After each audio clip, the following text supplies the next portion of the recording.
Well, thank you very much, and thank you for having me here for this extremely important discussion.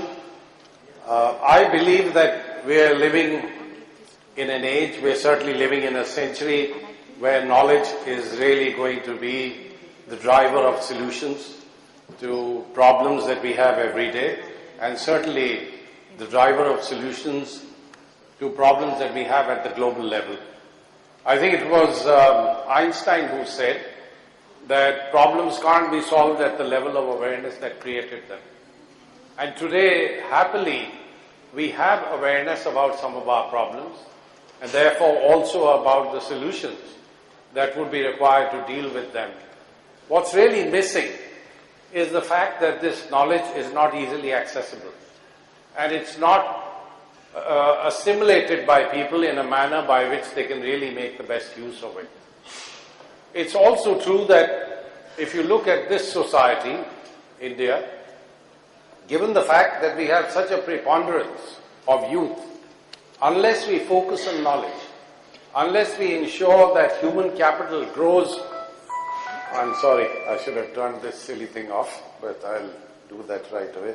Most likely it's somebody who's trying to sell me something or the other, maybe a table in a restaurant or whatever. And I don't know how these people get hold of your mobile number.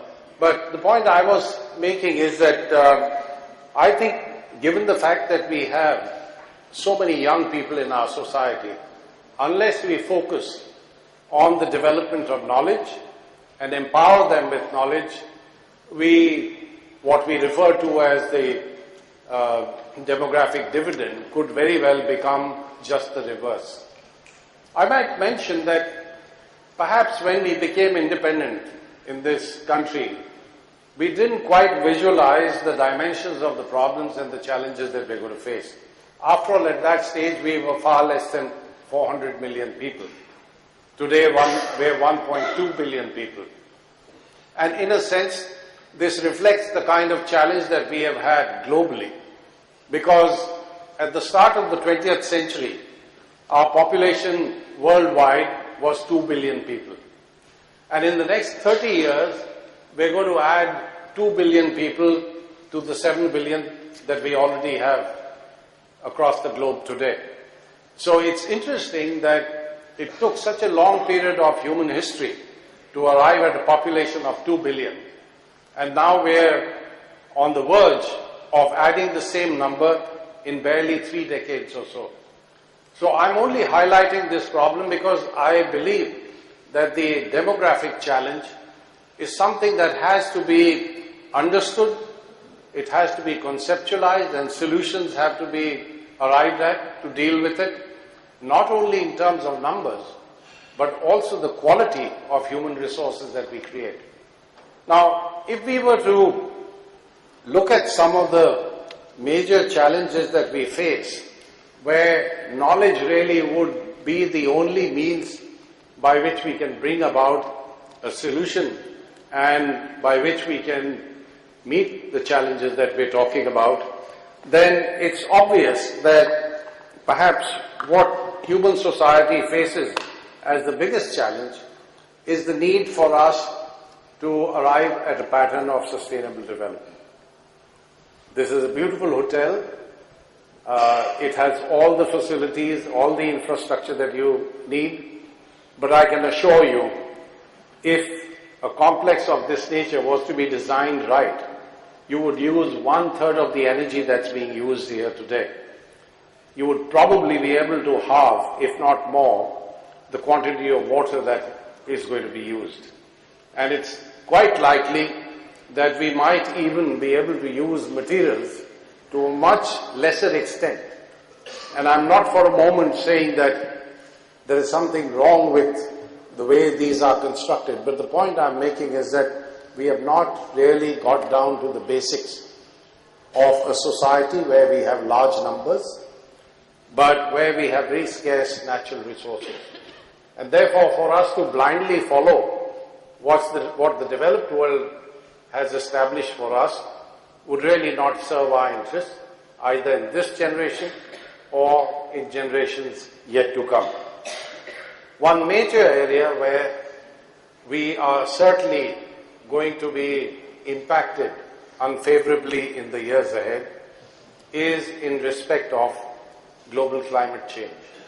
And here I want to bring a few facts before you, by which I hope I can make the case for this society moving towards a direction that is far more resource efficient, that is conscious of the need to reduce emissions of greenhouse gases, which are resulting in human-induced climate change. And I'll start by giving you the first slide. These are observed changes that have taken place. If you go back to the beginning of industrialization, you find, as you see in the top graph, changes in temperature that have taken place. And naturally, there is a fluctuation in the values that you see plotted over here. And that's because climate change takes place not only on account of human actions, but it also takes place on account of natural factors. You know, there's solar activity, which can change the climate, has changed the climate in the past. There is a volcanic activity, which we have no control over. And all of this put together, along with what human beings are doing in changing the atmosphere of this planet, gives you the kinds of fluctuations that you find over here. But what's significant is that if you look at the last 50 years or so, there is a trend which is upward. And this is the period which a number of scientists now refer to as the Anthropocene. This is the period where human society and human actions are really affecting some of the most critical variables that support life, and climate and the stability of the climate are certainly an important part of that. If you look at the second graph over here, it shows you global average sea level, and you would find that sea level has been going up. And in fact, in the 20th century, we know that average sea level has gone up by about 17 centimeters. Now, you don't have to wait for inundation of some of the low-lying coastal areas or the small island states. But even when you have a storm surge, I mean, heaven forbid, if we had something like what the US is experiencing right now in terms of superstorm Sandy. Now, imagine if the sea level was a little lower, perhaps the devastation would have been slightly less as well. Similarly, if you look at Mumbai, you remember in 2005, we had that terrible cloudburst where the entire city was submerged. If the sea level was a little lower, then perhaps drainage might have occurred a little faster. So the point I'm making is that the impacts of climate change exacerbate some of the difficult conditions that we are faced with in any case. The last picture over here gives you reduction in northern hemisphere snow cover. And let me just mention that sea level rise takes place on account of two factors. Firstly, because the bodies of ice across the globe are melting with higher temperatures, and also the oceans themselves with higher temperatures are expanding. There is thermal expansion of the oceans. The two put together are giving you sea level rise. Now, the impacts of climate change and development could be quite serious. Without appropriate measures, most likely poverty will be exacerbated, and this will lead to a slowdown in economic growth in the developing countries. And do accept the fact that we are living in a globalized world where economically whatever happens in Brazil, China, India, or even in a country like Sierra Leone has some impact on the economy of even the most prosperous nations in the world. So therefore, if we have higher levels of poverty, then we also know that these could act as a threat multiplier, particularly in developing countries. And therefore, we can conclude that climate change adds to the list of stressors that challenge our ability to achieve ecologic, economic and social objectives that define sustainable development. What I'd also like to draw your attention to is the fact that there could be direct impacts of climate change on business.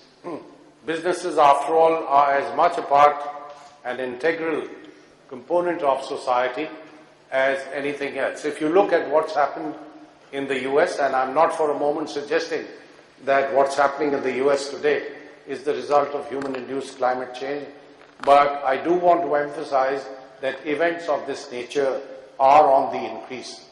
And every time you see something like this happening, it has an impact not only on all forms of life, it also has an impact on business. In fact, in a special report on extreme events and disasters the IPCC brought out last year, we estimated that since 1980, from 1980 to 2008, if you look at weather and climate-related disasters, they have globally varied from a few $1 billion to $200 billion in 2005, which is when Hurricane Katrina took place. Also, I might emphasize that these estimates are really downward estimates, because if you look at a country like ours, insurance companies don't pick up the value of the losses that take place. And therefore, if you were to come up with an estimate globally which takes into account loss of life, loss of ecosystem services, and those factors which are outside the market, then the value actually would be very much higher. And climate change vulnerabilities vary. And there are some industries that are much more vulnerable because, for instance, if, let us say, an industry uses water on a large scale, and if there are changes in the availability of water, then that in itself could have a major impact on the success of business. And those which are located in higher risk areas, coastal and riverine areas, obviously are much more vulnerable. And those whose activities are closely linked with climate-sensitive resources, could be agriculture, water, tourism, they would all be affected.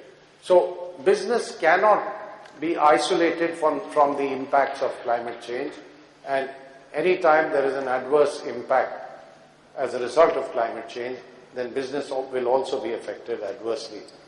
Of course, the private sector is going to be a central player in defining sustainability, and I think this awareness happily is spreading, and I believe the government's actions, and I'm sure Dr. Chatterjee will tell you about this, government's actions are also assisting in moving in that direction.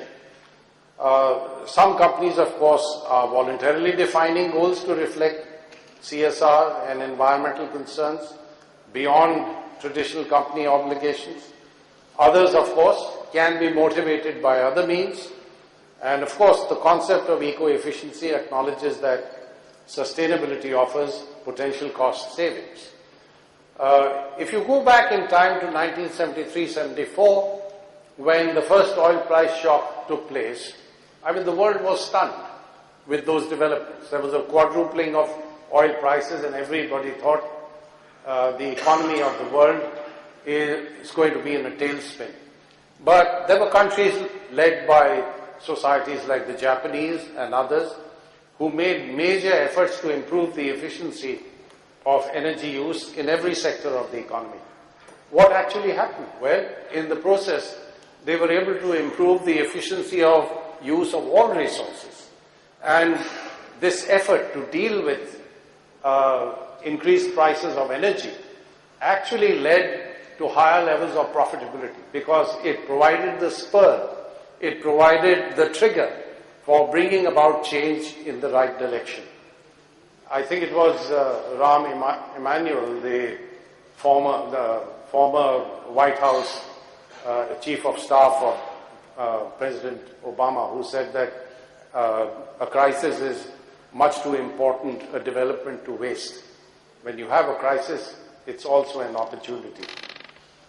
So I think businesses have to realize the benefits of sustainable development, not as an act of charity, not as something that you're really doing to sort of feel good every time you go home and feel you've done something for society, but it is very much in the interest of business itself to pursue these objectives. I just want to mention one particular case study, ITC Limited.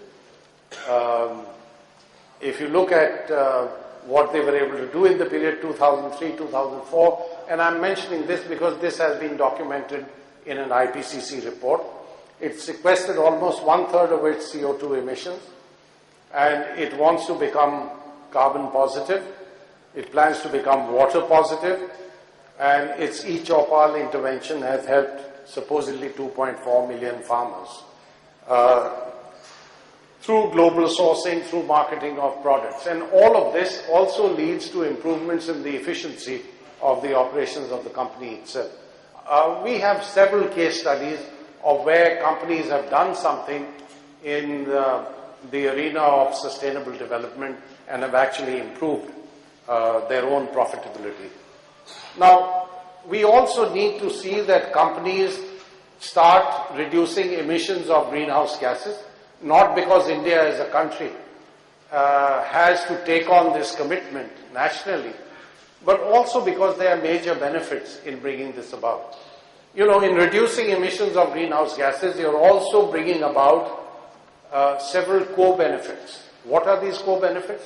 Well, firstly, if all companies, all users of energy reduce their emissions of greenhouse gases, then to that extent you're adding to energy security worldwide.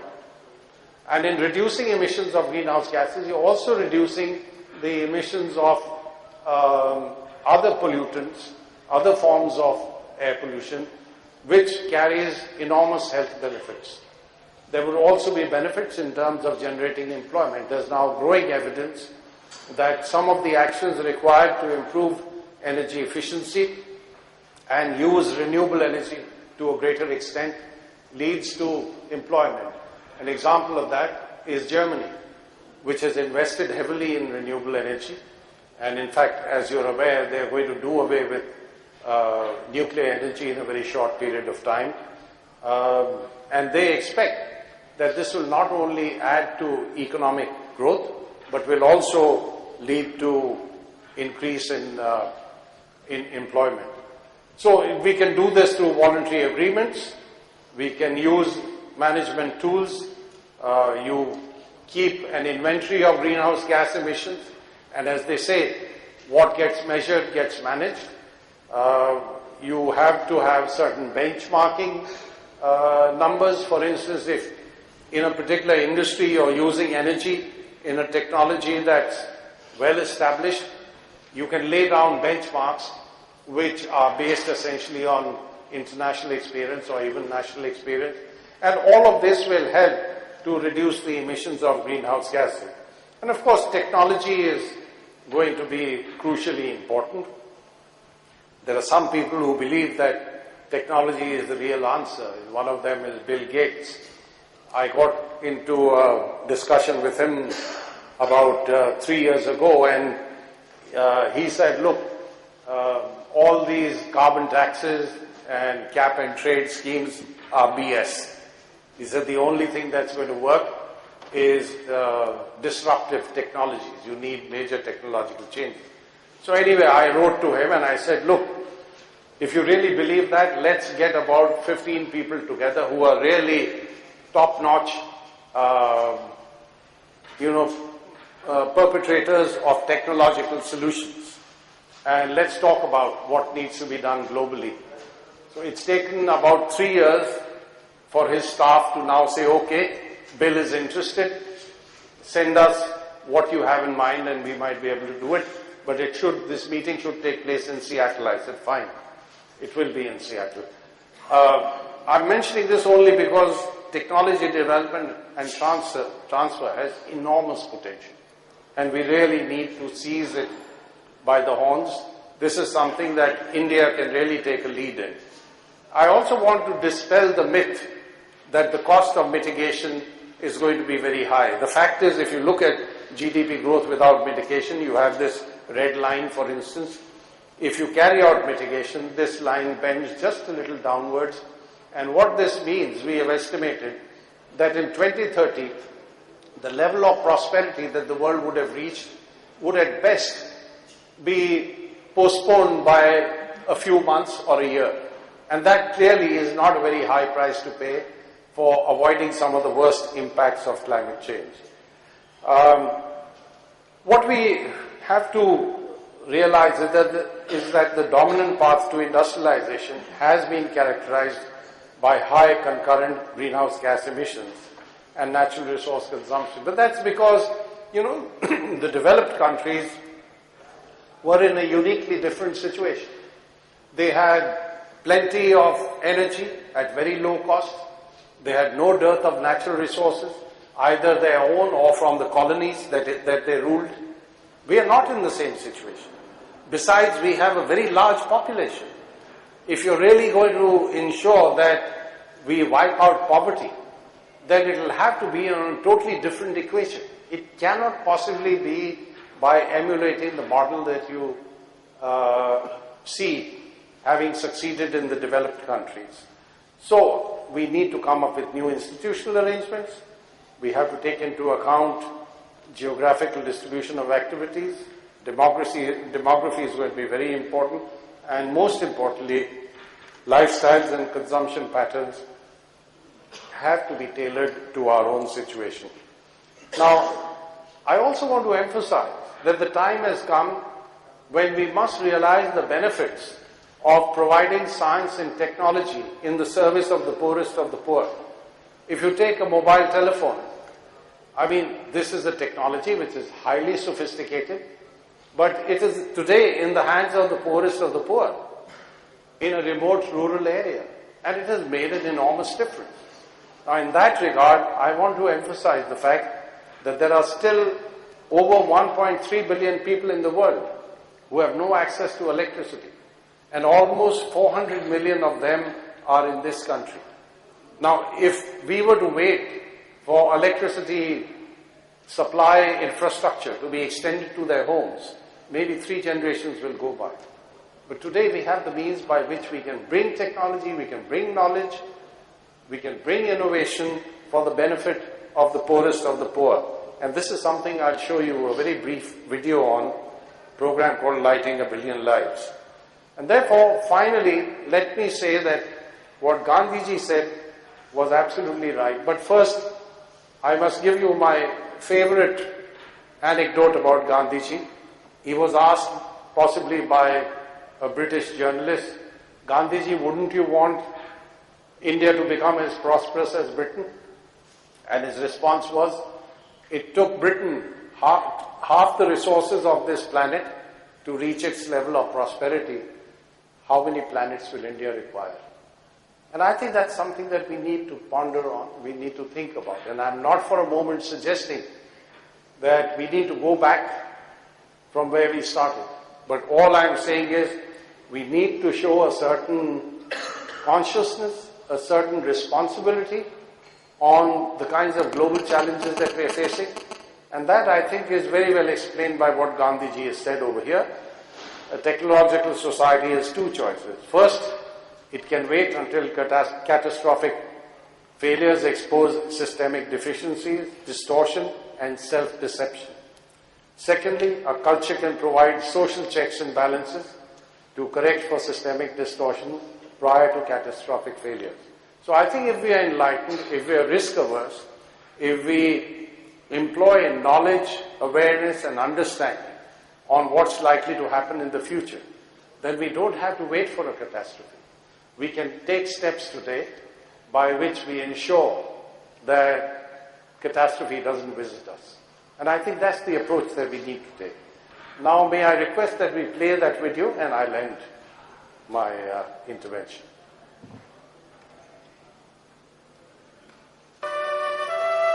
And can we switch off the lights? That will help.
So let me end by saying that I think learning is something which doesn't take place only in the classroom.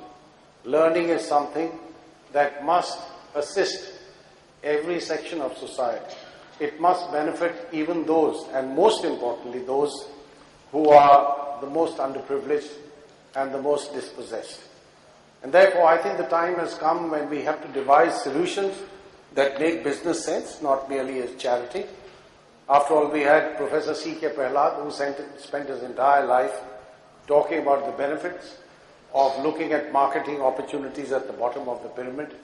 And I think if we were to use science and technology and innovate institutional and policy solutions, then clearly all of us would be better off, and we might have perhaps a future 10, 15, 20 years ahead when Indian society is far better off than we can even imagine today.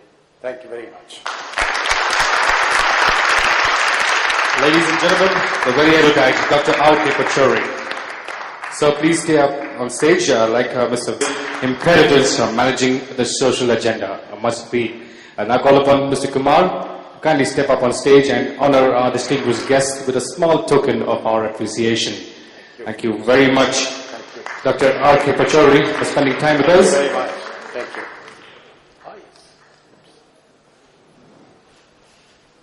While I'm standing here, please absorb everything Dr. Chatterjee said, but do reject one statement of his.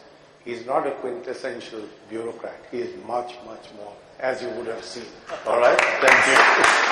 Very rightly put it, sir. And now a small token to Dr. Chatterjee.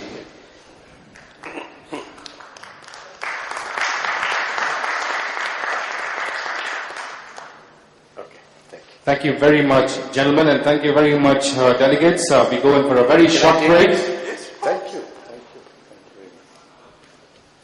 A short break, and I'd like to announce that this break will be carried out at the Unlearning Expo. We're going to have some refreshments and appetizers served at the Unlearning Expo, so you have a time to kind of have a look at what's on offer out there, and also refresh yourself with some appetizers and refreshments. And come back, because we got the highlight of this day. That is the TISS, Tata Institute of Social Sciences and CLO Awards that's going to be happening next.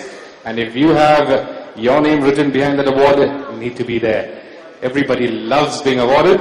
So see you all at that very special award ceremony that's going to happen at 7:30 right here at this venue.